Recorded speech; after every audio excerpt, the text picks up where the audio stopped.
Guys, कैसे हैं आप? उम्मीद करते हैं आप सब खैरियत से होंगे, खुश होंगे और हमारी दुआ है कि आप हमेशा खुश रहें, हंसते और मुस्कुराते रहें। मेरा नाम है रहमान और अनवर मैं हूं मोहम्मद और मैं मुजफ्फर इकबाल। और आज हम जिस वीडियो पर रिएक्ट करने जा रहे हैं, इस वीडियो का टाइटल है how Pakistan made nuclear bomb thanks to CIA China. तो देखते हैं, बहुत अच्छा पॉडकास्ट है भाई। तो करते हैं वीडियो स्टार्ट। अगर वीडियो पसंद आए तो वीडियो को लाइक, चैनल को सब्सक्राइब ज़रूर कीजिएगा। देखते हैं।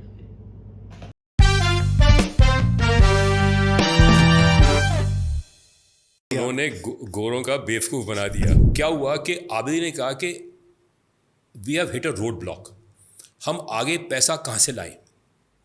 How are we going to get the money that Abdul Qadir Khan wants to complete the bomb? तो उसने कहा कि भाई ऐसा है कि ड्रग बिजनेस में जाते हैं क्योंकि इसमें पैसा बहुत है। कि वियतनाम वॉर का जो सारा किस्सा हुआ था उसमें अमेरिका की हार क्यों हुई? क्योंकि उनके जो जितने फौजी थे वो काफ़ी सारे एडिक्ट हो गए थे, हेरोइन के एडिक्ट हो गए थे। तो फजले हक ने कहा कि जो अमेरिकन सोल्जर्स एडिक्टेड हो गए थे 10 साल पहले वियतनाम में, तो what is to stop getting the Soviet soldiers addicted in Afghanistan. तो उसने कहा कि यार इस धंधे में चलते हैं। तो उसने आबिदी से बात की और आबिदी ने कहा कि ये बहुत बढ़िया है। उन दोनों ने एक कहा कि हम ये पाकिस्तान में सारा बॉम्ब बना रहा है ना, इसको वन वे और दी अदर इसको ख़त्म करना है। तो उन्होंने एक ये ऑपरेशन क्रिएट किया, ब्रास टैक्स, और उसमें उन्होंने ऑलमोस्ट पाकिस्तान को ओवररन करने वाले थे। तो सुंदर जी ने दिखा दिया कैपेबिलिटी कि भाई हम टू फ्रंट वॉर लड़ सकते हैं। उस समय डॉक्टर राजा रमन्ना जो इंडिया के एटॉमिक एनर्जी कमीशन के चेयरमैन थे उस समय, उन्होंने कहा कि ये जो AQ खान है ना, he is a fraud, he doesn't have a bomb. उसने कहा what rubbish, I have the bomb, I have it and I will show you. तो वो सारा रिकॉर्ड हो गया और उसने पूरी पोल खोल दी अपने आप। They have a drug cartel today that has nuclear weapons. So when there is a drug cartel which is nuclear armed, which has nuclear delivery system, and then has got jihadis, sleeper agents all over the world who could detonate a dirty bomb anywhere. CIA का एक single minded objective था कि Soviet empire को कैसे ख़त्म किया जाए, और वो उस ऑब्जेक्टिव में जो पाकिस्तानी बॉम्ब बना रहे थे तो उन्हें बनने दो, जो ड्रग्स बनने उन्हें बनने दो, हम उसको बाद में देखेंगे। Because the Pakistanis feel they are second to none. They feel they should be given a seat on the security council. They are the cleverest people in the world. पर तभी तो आपके साला IMF पे बेल आउट हो रहा है क्योंकि आप तो अपनी इकोनॉमी संभाल नहीं सकते। ISI is a part of the Pakistan army and the Pakistan army has a country and it is also a drug cartel. The Chinese actively encourage, मेरी किताब में आप पढ़ लीजिए, actively encourage the Pakistani nuclear program, और इन्होंने उनको बहुत मदद की। और इन्होंने फिर उनको कहा कि अब आप नॉर्थ कोरिया को ये न्यूक्लियर टेक्नोलॉजी दो। तो ब्रिटिश और अमेरिकन टीम लिबिया गई। जब वो वहाँ गए, मैं कह रहा हूँ, मैं ऐसा कहना नहीं चाहता लेकिन उनकी फट गई कि वहाँ पे एक अंडरग्राउंड सॉर्ट ऑफ लेबोरेटरी के अंदर में ये सारे सेंट्रीफ्यूज लगे हुए थे। उन्होंने कहा ये कहाँ से मिले हैं आपको, जो कि यूरेनियम इनरिच कर रहे थे। उन्होंने कहा हमने तो अब्दुल कादिर खान से लिए हैं। The Americans said that look we have to prop up Musharraf because हमें इंतकाम लेना है। अभी तक किसी ने कॉन्टिनेंटल अमेरिका पे अटैक नहीं किया था। साला Osama bin Laden was the only person. इसको तो हमने ख़त्म करना ही करना है, और उसके लिए चाहे हमको डेविल के साथ में खाना भी खाना पड़े, even if you have to sup with the devil we will do it. Pakistan ने अपना पहला न्यूक्लियर टेस्ट किया था 98 में नहीं किया बिल्कुल था, बिल्कुल 1990 in China. Fair weather friends. नमस्ते सर, कैसे हैं आप? बहुत बढ़िया, थैंक यू सर, मैं आपकी पुस्तक पढ़ रहा था, the bomb, the bank, the mullahs and the poppies. मैं दिखा देता हूँ सबको। बहुत ही बेहतरीन पुस्तक मुझे लगी। जितनी भी आज तक पुस्तकें पढ़ी हैं उनमें से सबसे बेहतरीन पुस्तकों में से ये एक है। इस टॉपिक पे, इस इशू पे जो, और जिस तरीके से आपने हर करेक्टर को एक दूसरे से लिंक किया है अक्रॉस डिफरेंट कॉन्टिनेंट्स, मुझे नहीं लगता कि इस तरीके का रिसर्च मतलब इंडिया में बहुत लोगों ने किया होगा। Thank you. So thank you so much for writing this. अब ये है कि न्यूक्लियर बॉम्ब बनाया कैसे पाकिस्तान ने। बैंक, मुल्लास एंड पॉपीज, ये 3 एक्टर्स हैं डिफरेंट कॉन्टिनेंट्स में, एसोसिएटेड लोग हैं, governments, prime ministers, presidents, secret organisations के चीफ्स, ये सब इंटरलिंक्ड हैं। तो मैं चाहूँगा कि बैंक से शुरू करते हैं कि क्योंकि पैसा सबसे बड़ी चीज़ है। कोई भी इतनी बड़ी अगर इनिशिएटिव लेते हैं तो पहली जो मीटिंग है मुल्तान में, आप देखेंगे शायद जनवरी में हुई थी 1972, बांग्लादेश बनने के 2-3 महीने के बाद। नहीं, महीने भी नहीं, 3 हफ्ते के बाद। तो ये मुल्तान में मीटिंग होती है जहाँ पे सभी टॉप पाकिस्तान के न्यूक्लियर फिजिस्ट्स और इन सबको बुलाया जाता है। तो ये यहाँ से शुरू करके बताइए, और फिर उसके बाद बैंक पे आते हैं हम। बैंक कैसे बना, कैसे जिहाद को फाइनेंस करने वाला बैंक पाकिस्तान के न्यूक्लियर बॉम्ब को फाइनेंस करने वाला बैंक बन जाता है। देखिए, ऐसा है कि जब ये पाकिस्तान का सरेंडर हुआ था ढाका में, मेरा ख्याल 16 दिसंबर था 1971, उसके बाद में जब भुट्टो प्रेसिडेंट बन गया था, I think he was president और prime minister, I am not certain, he was sworn in. तो उसने एक गुलाम इशक खान नाम का आदमी था जो कि एक इंडियन सिविल सर्विस का ऑफिसर था, मेरा ख्याल है 1940 काडर का था, 1940, और he was very intimately involve with the British. और जो ब्रिटेन की न्यूक्लियर स्पाइंग चल रही थी from 1940 to 1956 against the Soviet union, उसमें उसका काफ़ी रोल था। And I think he was also involve with the finances of the Pakistan government, if I can remember. तो भुट्टो ने पहले तो उसको कोऑप्ट कर दिया अपनी टीम में, और उसने कहा कि भाई हमें तो एक एग्जिस्टेंशियल इशू है, हमने न्यूक्लियर बॉम्ब बनाना है। अब हम कैसे बनाएं, पैसा कहाँ से आएगा, पैसा तो हमारे पास है नहीं। तो गुलाम इशक खान ने कहा कि भाई एक बैंक बनवाओ और उस बैंक से इसको फ़ंड करवाओ, और आपके इतने दोस्त हैं मिडल ईस्ट में, तो जो मुस्लिम ब्रदरहुड है, उनको कोऑप्ट करो इस प्रोग्राम में। तो पहले तो उसने कहा कि आप ऐसा करिए कि सब साइंटिस्ट को बुलाइए, न्यूक्लियर साइंटिस्ट को पूछिए कि हु हैज़ द कैपेबिलिटी और ideas to build the bomb and can it be built. तो उसने वो मुल्तान में वो मीटिंग रखी है एक शामियाना के नीचे, तो वो सारे बंदे वहाँ हाज़िर हो गए और उन्होंने ये डिबेट किया कि ये बॉम्ब बने कैसे।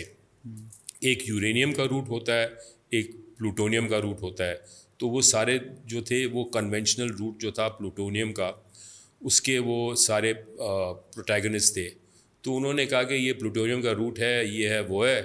तो Bhutto got an impression that look may be something can be done, but पहले तो पैसा इकट्ठा करना पड़ेगा। So that same night Bhutto चला गया अपने वर्ल्ड विन टूर पे गुलाम इशक खान के साथ में all over the Arab world. तो उसको 2 समर्थक मिले, एक कर्नल गद्दाफी लिबिया के, और एक जो नया नया बना था ये यूनाइटेड अरब एमिरेट्स, उसमें जो आबू धाबी रियासत का वो शेख था। तो they agreed to support Bhutto in this Endeavour.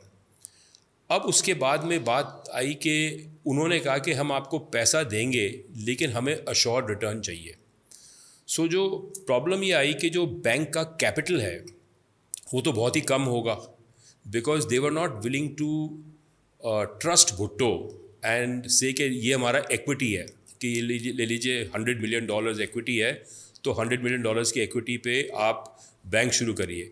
उन्होंने कहा हम आपको $5 लाख 6 लाख डॉलर देंगे, बाकी हम आपको डिपॉजिट देंगे, और deposit because we are taking a risk giving it to you, you will have to give us a premium on the London interbank rate।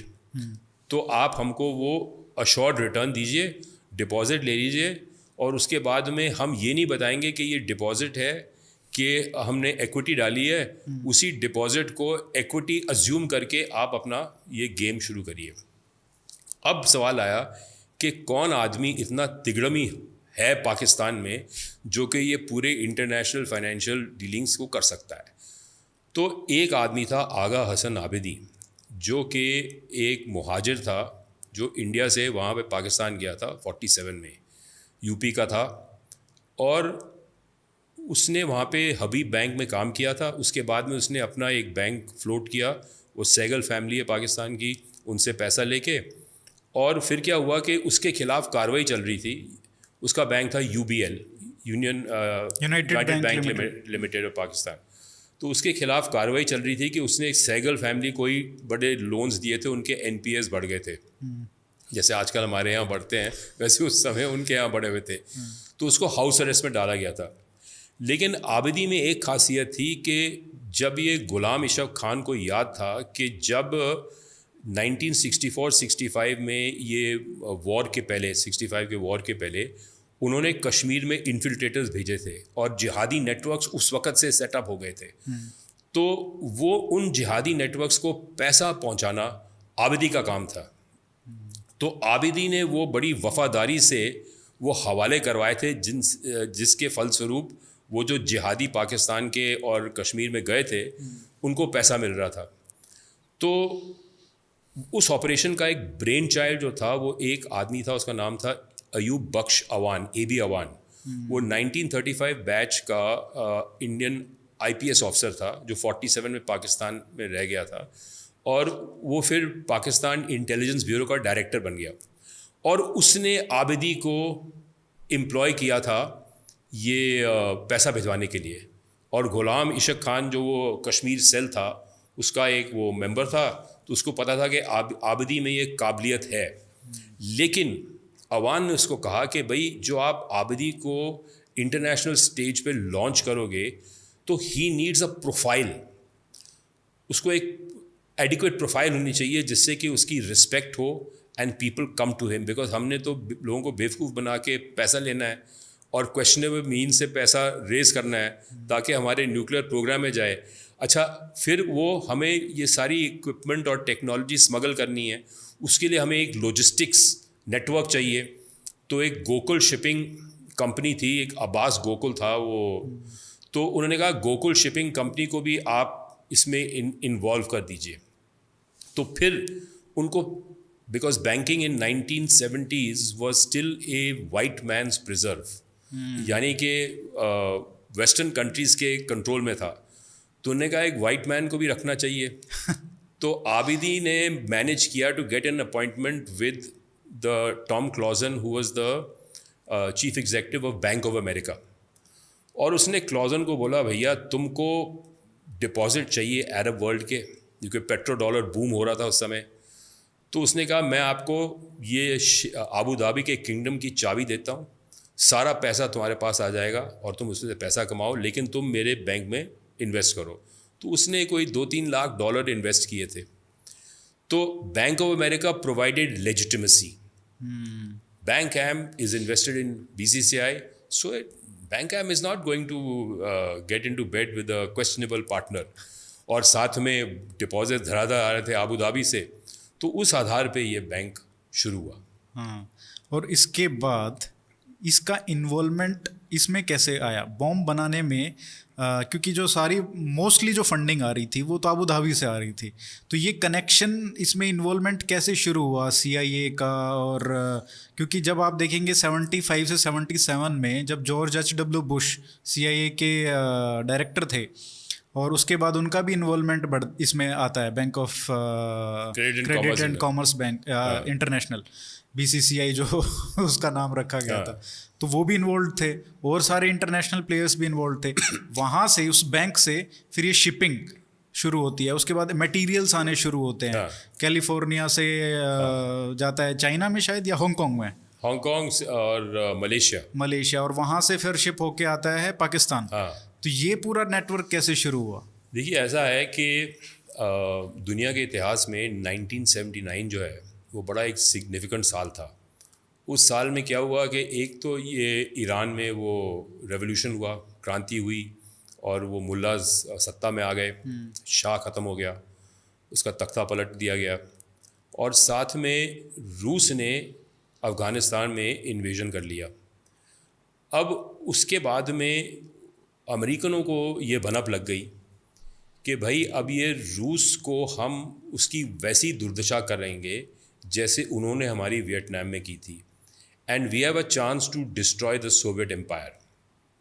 तो अब हम एक गुरिल्ला मूवमेंट स्टार्ट करवाते हैं। तो तब ये जिहाद का आइडिया आ गया। अब जिहाद या guerrilla movement, you need money. तो अब कौन सा बैंक है जो कि ये सारा काम करेगा?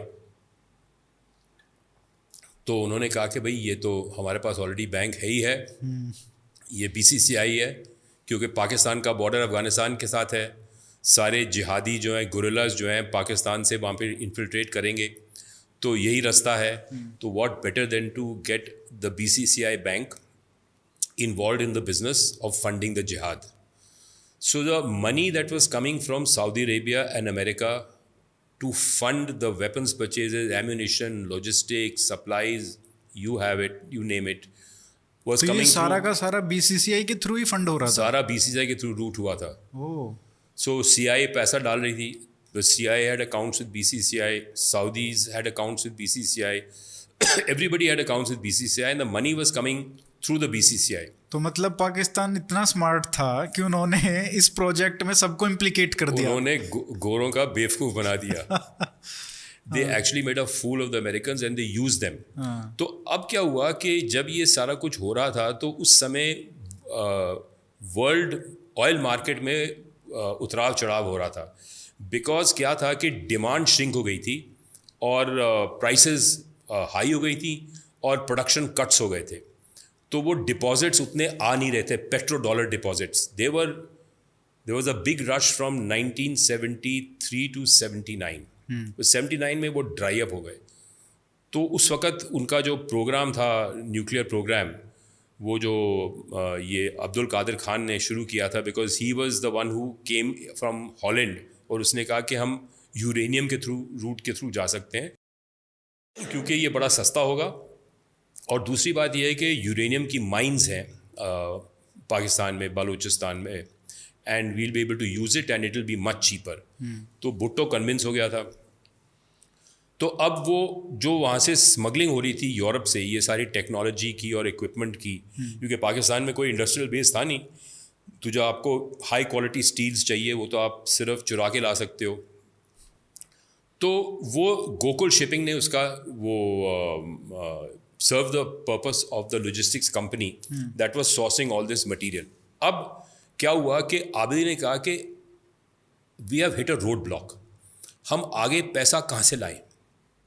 How are we going to get the money that Abdul Qadir Khan wants to complete the bomb? तो उसने कहा कि भाई ऐसा है कि ड्रग बिजनेस में जाते हैं क्योंकि इसमें पैसा बहुत है। और उन दिनों में ये कोलंबिया से ये सारे ड्रग्स जा रहे थे, हेरोइन, कोकेन, अमेरिका जा रहा था। तो उन्होंने कहा कि हम इस ड्रग ट्रेड में घुस जाते हैं। ये 80s की बात है, ये 79-80 की बात है, सोवियत इन्वेजन के बाद। हाँ। उस समय पाकिस्तान में एक जनरल था, उसका नाम था लेफ्टिनेंट जनरल फजले हक। ये पेशावर में जो आई थिंक 11th कोर था उसका वो कमांडर था, और वो ज़िया का हमराज था, और उसने भुट्टो को अरेस्ट किया था। और उसने ये स्टडी की थी कि वियतनाम वॉर का जो सारा किस्सा हुआ था उसमें अमेरिका की हार क्यों हुई, क्योंकि उनके जो जितने फौजी थे वो काफ़ी सारे एडिक्ट हो गए थे, हेरोइन के एडिक्ट हो गए थे, क्योंकि वो गोल्डन ट्रायंगल था बर्मा, लाओस, कंबोडिया में, वहाँ से वो हेरोइन उगती थी और ओपियम उगती थी, और वो उसके वो हेरोइन बना के वो उनको सोल्जर्स को सेल करते थे।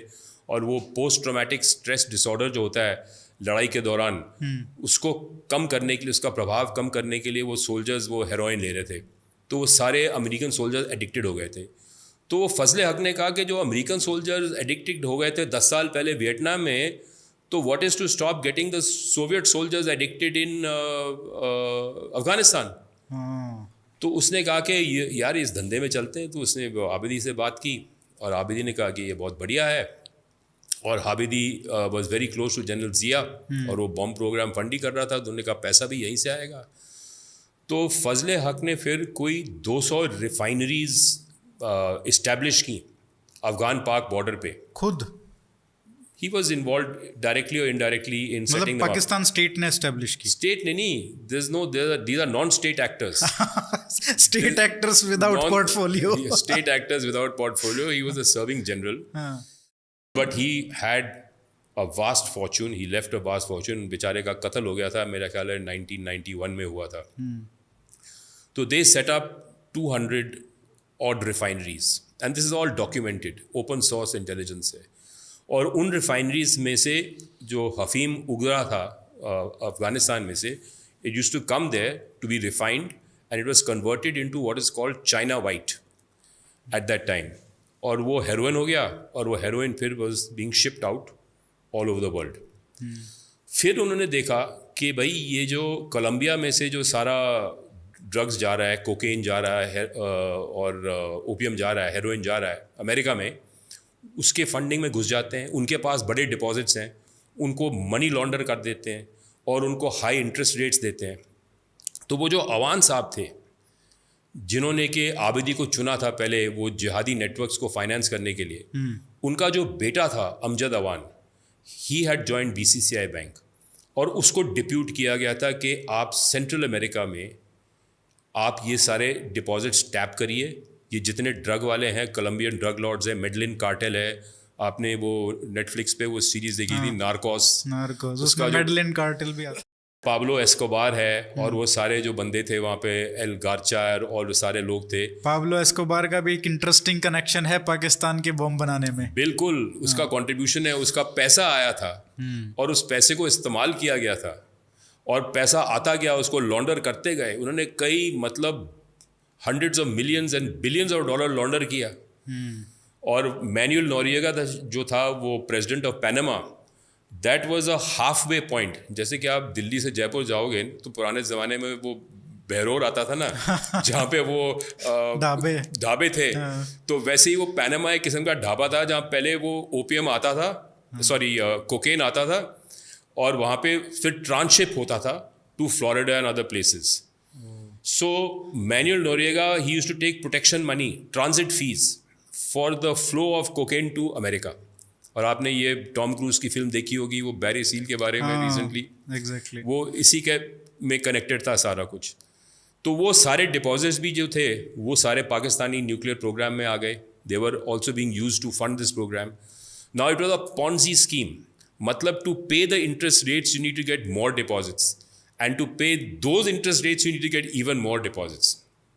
पर फिर ये जो पूरा एक पिरामिड बन गया, वो पिरामिड तब कलैप्स होने लगा जबकि जॉर्ज बुश जो था, जो सीनियर था, उसने ये सोचा कि भाई मैं अब अमेरिकन प्रेसिडेंसी के लिए रिपब्लिकन पार्टी की नॉमिनेशन लेता हूँ।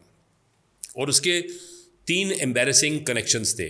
एक जनरल ज़ियाउल हक के साथ था, जो कि 1988 में बहुत बवाल बोल रहे थे कि भाई हमारे पास बॉम्ब है, ये है, वो है, और he was causing embarrassment to the Americans and to George Bush. 87 में ही वो फेमस कुलदीप नैयर का इंटरव्यू आया था AQ खान से, जब उसने बोला था कि बॉम्ब तो बन गया है।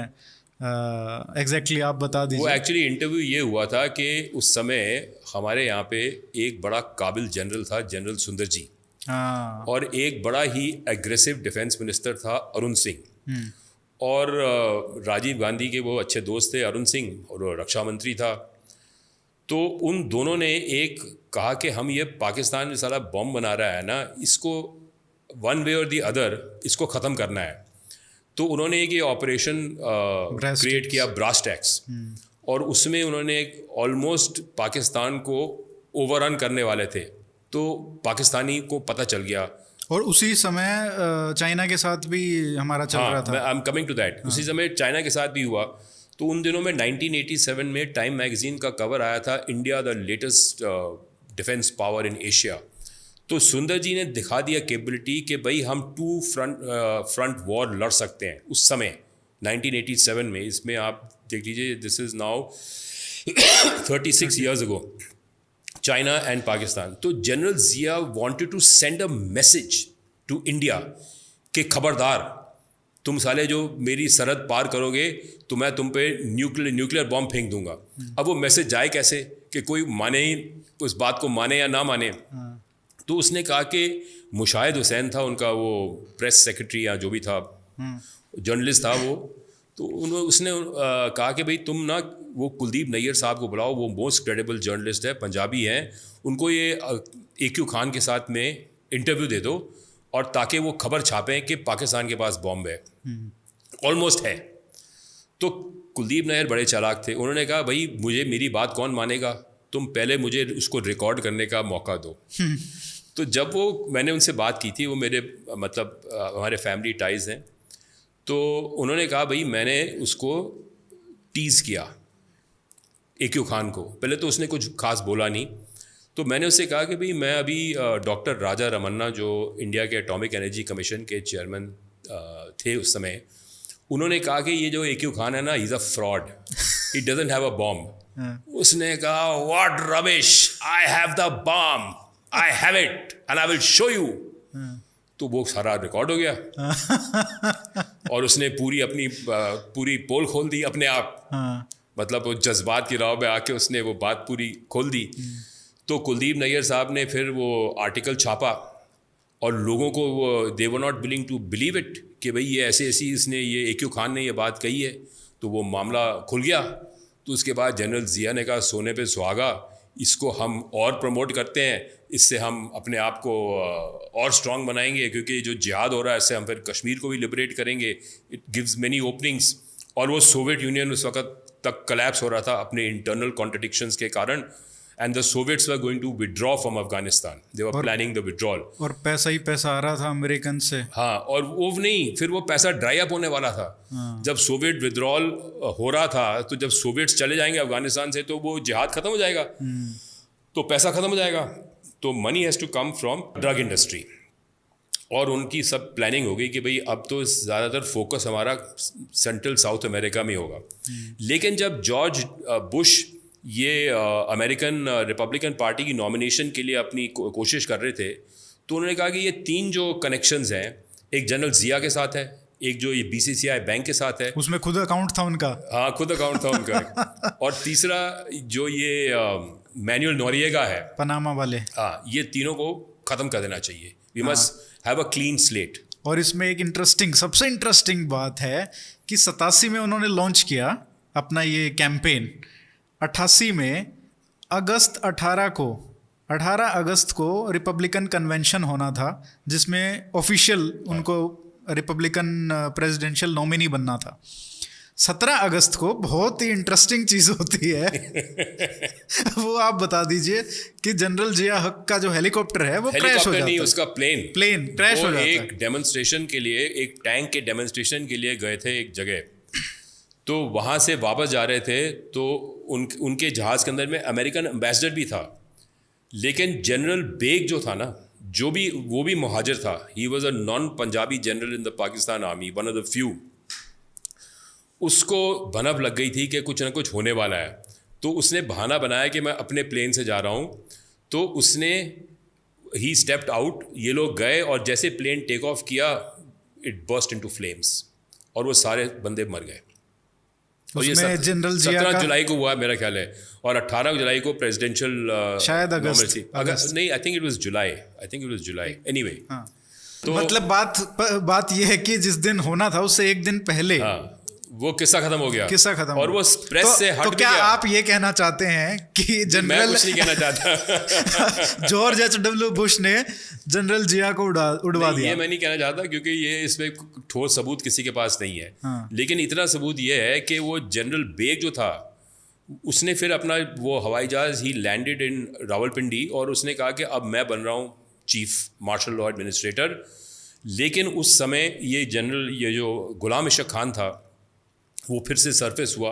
He was a very powerful figure in the Pakistani establishment, और उसने एक उनका बड़ा फेमस कॉन्स्टिट्यूशनल लॉयर था उस समय, शरीफुद्दीन पीरजादा, उसने उसको बोला कि भाई तुम इसका पत्ता काटो बेग का और मुझे बनने दो प्रेसिडेंट। तो गुलाम इशक खान प्रेसिडेंट बन गया, बेग बन गया आर्मी चीफ, और कहानी फिर वहाँ से आगे जाती है। बट ये एक्चुअल किस्सा हुआ, और अमेरिका में फिर ये उन्होंने कार्रवाई शुरू कर दी बैंक को ख़त्म करने की, and by 1991 the bank was also finished. और रेड्स भी हुई थी फ्लोरिडा में काफ़ी सारी। US customs was in fact monitoring some of these bankers, और उन्होंने ऑपरेशन सी चेस लॉन्च किया था, जिसके तहत उन्होंने इन सबको इकट्ठा कर लिया। लेकिन फिर भी the Americans didn't want too much truth to come out. उन्होंने कहा इसको कंटेन कर दो, इसको सिमटे रखो, control it, confine it, and make sure that it goes away because it's a bad dream. और तीसरी बात है, उन्होंने नोरिएगा को वहाँ पे पैनामा का इन्वेजन कर लिया और नोरिएगा को उठा के जेल ले गए और कहानी ख़त्म हो गई, और वो बुश की बैक स्टोरी जो है पूरी वाइट वॉश हो गई और वो अपनी नॉमिनेशन जीत गया, प्रेसिडेंट बन गया और प्रेसिडेंट बन गया। ये जो ड्रग का जो प्रॉब्लम है यूएस में, हाँ इसका जो ओरिजिन है हाँ हेरोइन का, हाँ वो सारा का सारा इस अफ़गानिस्तान पाकिस्तान वाले जो रीजन है, और ये पाकिस्तान आईएसआई फंडेड है। इसका एक आपने जो लिखा है स्टैटिस्टिक्स बताया जाए तो 1979 में बहुत 33% था जो इनका इन्वॉल्वमेंट था। अफ़गानिस्तान से जो जाता था हेरोइन वो 3% था पूरे कंपोजिशन का नॉर्थ अमेरिका मार्केट में, और 84-5 तक वो 30% हो गया। And it was all sponsored, funded, executed by ISI.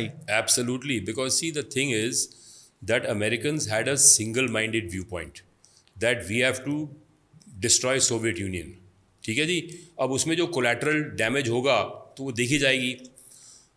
Main चीज़ ये है कि पहले जो ये हेरोइन था ये essentially गोल्डन ट्रायंगल में उगाया जाता था, वो बर्मा, लाओस, कंबोडिया। आपने वो शान स्टेट का नाम सुना होगा। आजकल एक उस पे अमेजन प्राइम पे वो जैक रायन की लेटेस्ट सीरीज चल रही है, वो उसी शान स्टेट के बारे में ही है, और वो शान स्टेट का लिंक जो है मैक्सिकन ड्रग कार्टेल्स के साथ। और तो वो उस it was localized in that area. Afghanistan में थोड़ा बहुत होता था, but the main thrust happened when the golden triangle, because of its own contradictions, the poppy cultivation came down. तो उन्होंने यहाँ से increase कर दी because they saw market opportunity, how to make money, how to hit at the Americans, and also how to earn money to be able to pay for the bomb. उसके बाद में जब वो funding में गए तो अब इसमें तो it's very difficult to get authentic research on whether the Pakistanis use the logistic networks of the Colombian drug cartels to transship the heroin to the US. Because ये जो गोकुल शिपिंग था और ये जो बैंक था BCCI, they had branches and offices in all over. बिल्कुल भाई, एक न्यूक्लियर बम पाकिस्तान ने बनाया और कितनी मुश्किलें इनको आई या क्या क्या चीज़ें इनको भाई करनी पड़ी वो आज सर ने हमें बताई है। क्योंकि एक इतना पैसा इकट्ठा करना और ऊपर से भाई घास खाना और काफ़ी चीज़ें हमें बताई जाती हैं, लेकिन उसके पीछे क्या रीज़न है क्या नहीं है भाई वो देख ले कि इन्होंने कैसे भाई सऊदी अरेबिया को, इधर से दुबई से अमेरिका को, चाइना को, सबको एक इकट्ठा करके मिलाकर एक बैंक में आकर डाला भाई, और वहाँ सर पैसे इकट्ठे किए, और पैसे वहाँ से जब चीज़ें भाई इधर उधर होने लगी तब जाकर भाई एक जो अभी भी काम इधर स्टार्ट हुआ हुआ हीरोइन वाला या ये जो भाई नशे वाला, ये चीज़ें आगे भाई प्रमोट की गई, फिर इधर से पैसा आया, फिर इधर से लगा गया, मतलब काफ़ी ज़्यादा भाई घूमना पड़ा हमें इस चीज़ को बनाने के लिए। भाई ज़रूरी था इन सब के लिए तो मेहनत की और इस चीज़ को एक बार न्यूक्लियर आप देखो ना, एक अभी तो हाल ही में मतलब कि पाकिस्तान, इंडिया, इसराइल और अमेरिका, नॉर्थ कोरिया और मतलब कि इंग्लैंड और इसमें 9 के पास है न्यूक्लियर पावर। तो सब के सब मतलब कि एक परफेक्ट है, उनकी हर चीज़ है, एक इकोनॉमी देख लें, उनके मुल्की हालात देख लें, एक परफेक्ट वो जा रहे हैं। लेकिन एक वाद एक न्यूक्लियर हम है कि मतलब कि एक लोग बेचारे एक उनके पास आटा नहीं है, आप हमारी इकोनॉमी देख लें, और यही चूरन अभी तक भी बिक रहा है। लोग जब भी सवाल पूछते हैं कि आगे से ये जवाब सुनने को मिलता है, अब हमारे पास न्यूक्लियर नहीं है, कोई हमें टच कर तो दिखाए, लेकिन ये एक बहुत गलत फहमी है साहब। टच करके क्या बिल्कुल एक अच्छी हिस्ट्री थी जिस तरह जो है ना वो मतलब इसके पीछे एक मेहनत उन्होंने की है। आबदी साहब जो है ना उनको एंगेज किया, किस तरह एक मतलब फंडिंग हुई इसकी, और किस तरह जो है ना वो बाकी कंट्रीज जो है ना वो इसमें इन्वॉल्व होते गए। लेकिन ये कि बिल्कुल हमें इस चीज़ के ऊपर ये तो हमें पता चला कि भाई इसमें काफ़ी जो है ना वो ताकतों का जो है ना वो हाथ था कि ताकि यहाँ पे जो है ना वो एक इंस्टॉलमेंट की जाए इस एरिया में, ताकि जो है ना वो किसी को ब्लैकमेल किया जा सके, किसी को जो है ना वो थोड़ा सा जो है ना वो मतलब कोई भी आप इस चीज़ के ऊपर ले जाए। लेकिन ये कि भाई वो एक ही हुआ गाँव वाला जो है ना वो किस्सा सही था कि मतलब उनको जो है ना उनके मुंह से जो है ना वो चीज़ें निकलवाएगी किस तरह, तो किस तरह मतलब। लेकिन ये कि ये जो एरा था ना इसमें काफ़ी एक डेवलपमेंट्स हुई थी कंट्रीज़ के अंदर, जिस तरह से सोवियत यूनियन वाला आप देख लें। लेकिन आप वो जो शायद सैयद थे, मुशाहिद सैयद जिनका नाम ले रहे थे, वो अभी भी हैं, अभी भी PLN की जो हुकूमत है उसमें उस वक्त वो सहाफ़ी थे। अब जो है ना वो मतलब उनकी काफ़ी इन्वॉल्वमेंट है सियासत के अंदर, लेकिन अभी भी मैच्योर वो हैं, इसमें कोई शक नहीं है। नई तो चीजें बाकी इनको सब मिलकर ही हाँ। भाई ये इन्होंने चीजें की थी जब इतने ज्यादा देख लो मिलियन CIA ने किस तरह वर्किंग की, किस तरह जो है ना वो फंडिंग हुई है। तो एक अच्छी वीडियो थी भाई, पहली दफ़ा बहुत सारी चीज़ों को पता चला। बिल्कुल भाई। लेकिन एक मतलब कि भुट्टो ने सही घुमाई थी हर चीज़ लेकिन चाड़े के पीछे गलत हाथों में गया था, लेकिन हाँ। एक ठीक था एक मुल्क के हक में। लेकिन जो पीछे उसको फूका ना इन लोगों हाँ, ने, वो वो भी एक बहुत- मतलब के आखिरी दम तक याद करता रहा कि एक किस तरह इनके हत्थे चढ़ चढ़ गया। गया। जैसे वो अब्दुल कलाम एक मतलब कि अब्दुल कलाम क्या उसका नाम था, एक ही हाँ हाँ एक खान, वो पछताता था। उससे सवाल पूछा गया था ना कि पछतावा किस चीज़ का है, यही पछतावा है कि पाकिस्तान को न्यूक्लियर बम बनाया। क्योंकि हुआ जो ऐसा उसके साथ था। बाकी अच्छी वीडियो थी भाई, तो उम्मीद करते हैं आपकी वीडियो पसंद आएगी। अगर पसंद आए तो वीडियो को लाइक, चैनल को सब्सक्राइब जरूर कीजिएगा। मिलते हैं नेक्स्ट वीडियो के साथ, तब तक के लिए गुड बाय।